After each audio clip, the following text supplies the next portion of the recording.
If you have grown up in most of Europe, ordering a beer at 18 is completely unremarkable.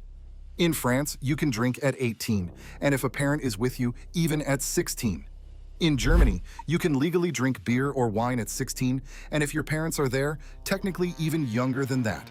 Across most of the continent, turning 18 means you can sit down at a bar and order whatever you want, no different from voting or getting a driver's license.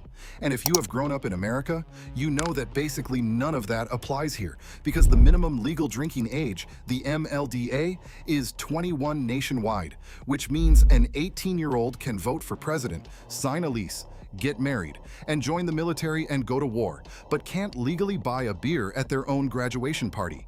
That gap between 18 and 21 is one of the most consistently confusing things European visitors encounter, and the story behind why it exists and which single country actually has a higher drinking age than America is going to surprise you. Before we get into it, drop your answer to this in the comments right now. There is one country on Earth with a higher legal drinking age than the United States, higher than every single country in Europe, higher than anywhere else most people can think of. Which country is it? Honestly, it's not one most people guess correctly on the first try. The number 21 didn't come from nowhere. Following the repeal of prohibition in 1933, most American states set their drinking age at 21, matching the general age of adulthood at the time.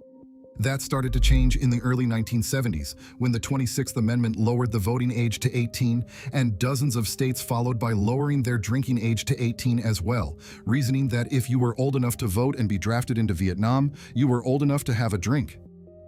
Then came the 1980s and a dramatic shift in the other direction.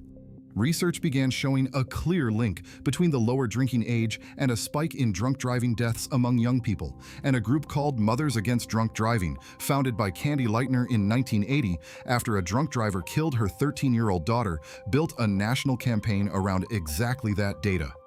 Congress responded with the National Minimum Drinking Age Act of 1984, authored by Senator Frank Lautenberg, which didn't technically force states to raise their drinking age back to 21, but withheld a percentage of federal highway funding from any state that refused. Every single state fell in line within a few years, and 21 has been the national standard ever since. When the law was challenged, the Supreme Court upheld it in South Dakota versus Dole in 1987, ruling that Congress had the authority to use that kind of spending clause pressure to nudge states on public health grounds. The research since then genuinely supports the change, at least on the specific question of road safety. Multiple studies from the National Institute on Alcohol Abuse and Alcoholism, the NIAAA, have found that raising the drinking age back to 21 reduced drunk driving fatalities and incidents of dangerous blood alcohol content, or BAC, levels among high schoolers and college students. That is the strongest argument in America's favor, and it's a real one, not just a talking point. But the contradiction at the heart of this law is exactly what confuses most European visitors, and honestly, plenty of Americans too. An 18-year-old in the United States can vote, marry without parental consent, sign a legally binding contract, take out a loan, and enlist in the military, where they can be sent into combat, but they can't legally drink a beer to celebrate any of it.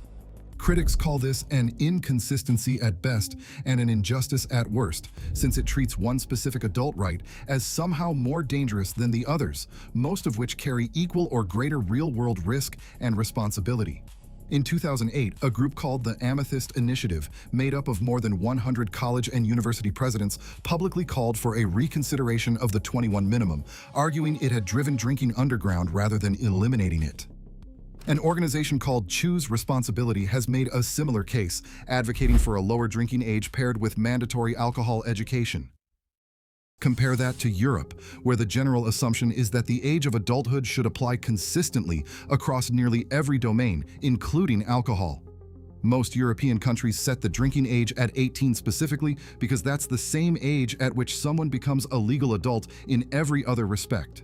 Germany's approach is even more gradual, allowing 16-year-olds to drink beer and wine specifically so that alcohol becomes a normalized, supervised part of family and social life well before the stakes of full independence arrive, rather than something forbidden until an arbitrary switch flips at 21. For a European visitor arriving in America, the practical experience of this gap is what actually creates the culture shock. Getting carded at 20 for a drink they could legally order at home since they were 16 or 18 feels genuinely strange, and encountering American college students in their late teens who have never legally had a drink in a bar, despite growing up around alcohol norms that are far more restrictive than their own, is a specific kind of culture clash unique to this one issue. What makes it even more confusing is that the 21 rule isn't actually as absolute as it first appears. Several states carve out specific exceptions that most visitors never expect.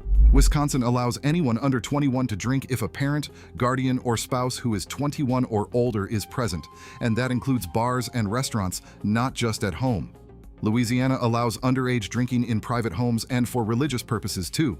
A number of states also allow exceptions for culinary or bartending school students learning to taste or prepare drinks as part of their education.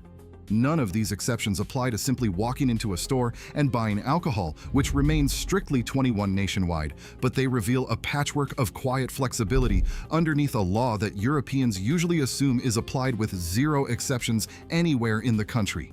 Some states have also adopted what are called zero-tolerance laws, which set the legal blood alcohol content limit for drivers under 21 at essentially zero, even lower than the standard BAC threshold applied to adult drivers. All right, let us go back to the question from the start. Which country actually has a higher legal drinking age than the United States?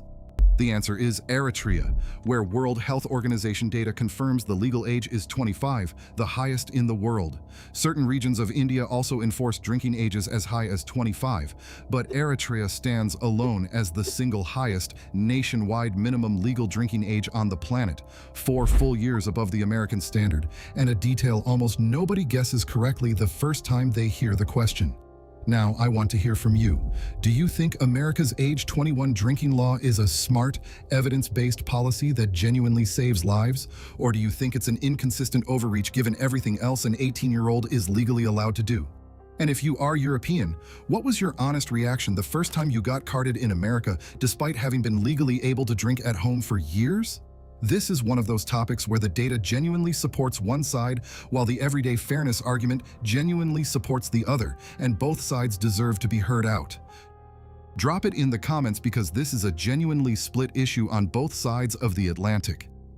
If you liked this video, hit like, subscribe, and turn on notifications because the culture clash between Europe and America never stops being fascinating. And always remember, whether you are European or American, the culture clash between our two worlds never gets old. I'll see you on the next one.